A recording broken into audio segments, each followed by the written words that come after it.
do babies go after they die? Should we go there? Before where they go when they die, let's examine. Are babies born sinners? When babies are born, are they born sinners? The reason for this question will be Romans 3:23. Put it up. Romans chapter 3 verse 23. Let's all read together, everybody. Want to go? For all have sinned. You're not talking to me, refined people. Let's go. Want to go?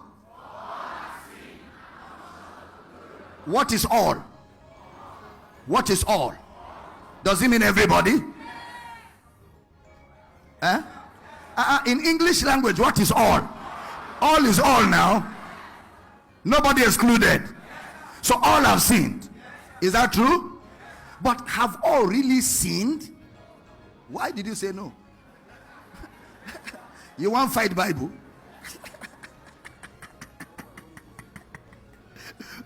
Bible has told you all have sinned and you're saying no. It didn't say most people have sinned. It said all. Okay. Now this is what makes Bible interpretation sweet.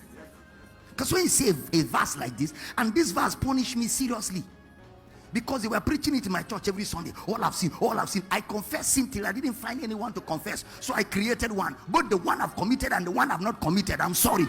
Because there's no more sin to confess. How many of you were in the same bandwagon with me? Now, so if all have sinned and come short of the glory of God, now keep that verse somewhere. Keep it somewhere. Are you keeping it? Romans chapter 5 verse 12. I'm going to show you something now. Wherefore, as by one man sin entered into the world, and death by sin, and so death passed upon all men. Death passed.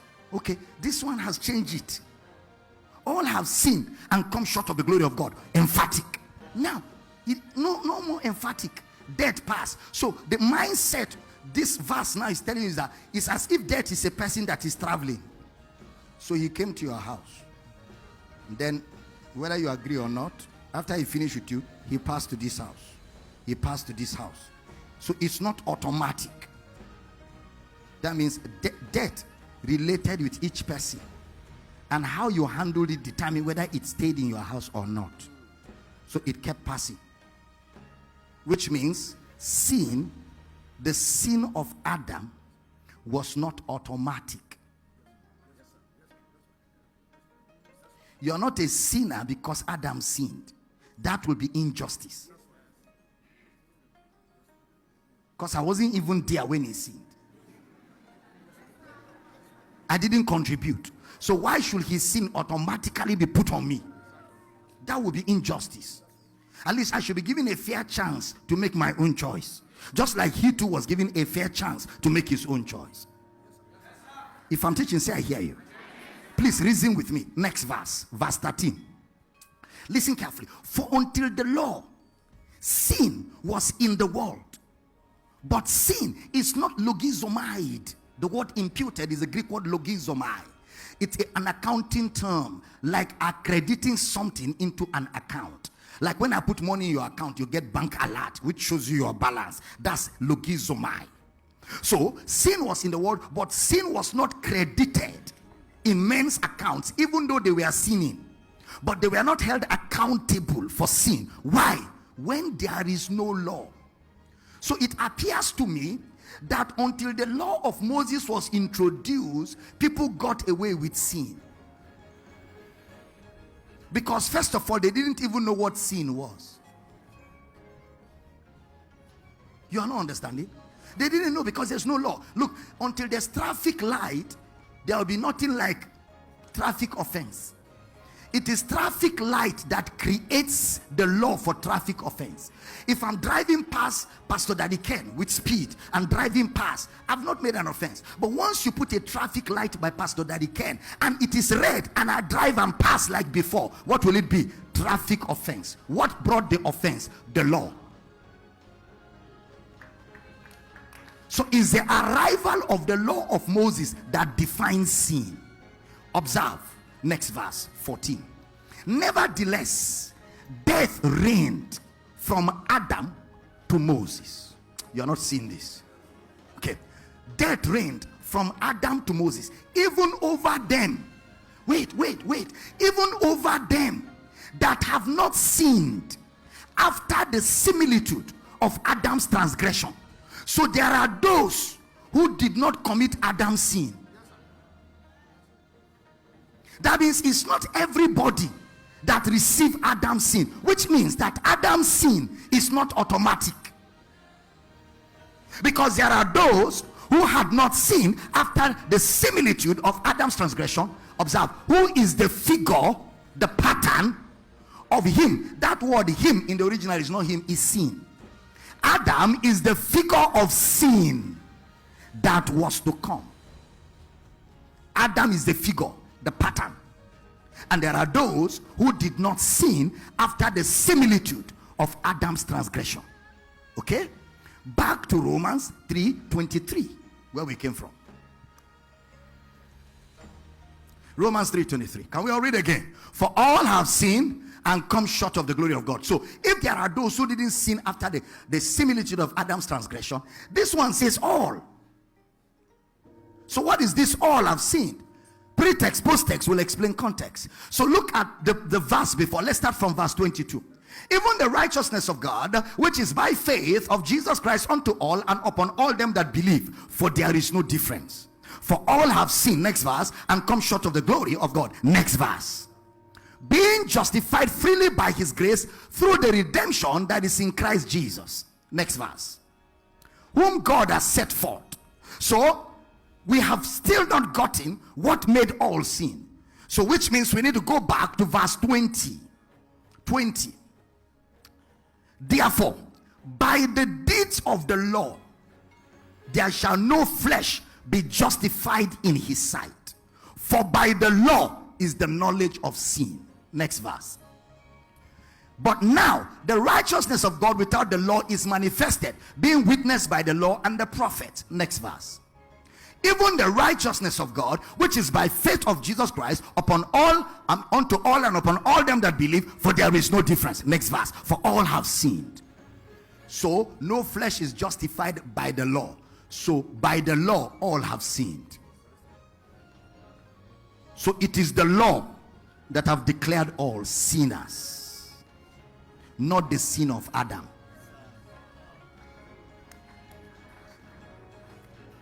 Is it getting clear? Now, so Dr. Damina, what are you saying? When babies are born, are they born sinners? Huh? Okay. Stay with me, because what we're dealing with here is a very fundamental issue of salvation. Let me ask all of you a question. When Adam was created by God, was he created a sinner? How was he created? Innocent. He was neither a sinner or a non-sinner. He was innocent, waiting to be tested. Anybody can claim not to be a thief until the day they lock you inside a bullion van with money, and you come out and everything is intact.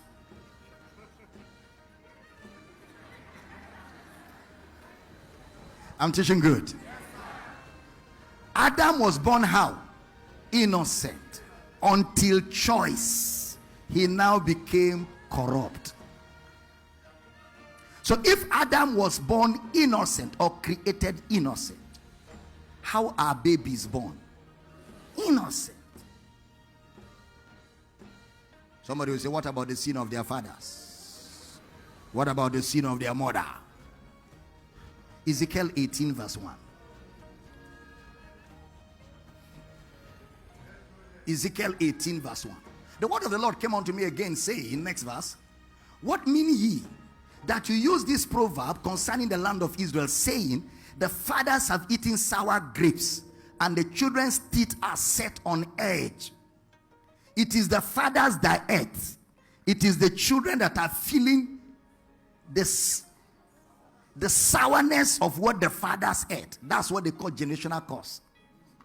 What fathers did, children are suffering it. Okay? Family patterns, generational curse. Okay? So he now says, why are you using this proverb? Why are preachers preaching this gospel? God is surprised. God is surprised. Where are you getting this message from? Where did you get generational curse from? What mean ye that you are using this proverb? Why are you talking like that? Look at the next verse. Oh, I love this. As I live, saith the Lord, you shall no more have occasion to use this proverb in Israel.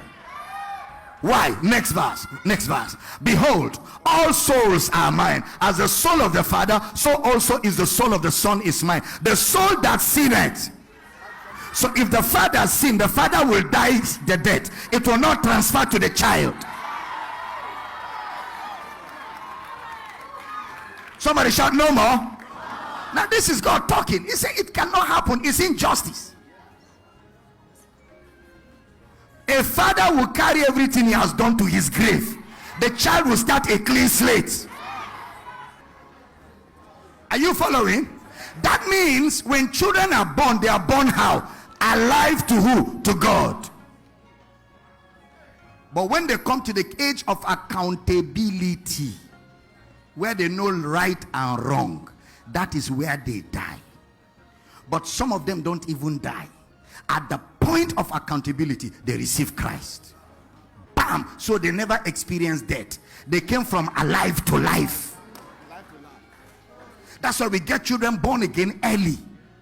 Once your children begin to know how to speak English, start showing them Christ, so that they never taste death. Teaching good? Now, sit down. Let me talk a little more. So, the question now will be, if they die, where do they go? Babies. They are alive now. So where do you think they will go? They go to Jesus. Every baby that died, whether by abortion, miscarriage, died at babyhood, even children that died without knowing their left from their right, all of them are with Jesus. Somebody says, how do you prove that further? I have too much corroboration to give you. Jesus said clearly, suffer the little children to come unto me, for of such. He didn't say suffer the Christian children.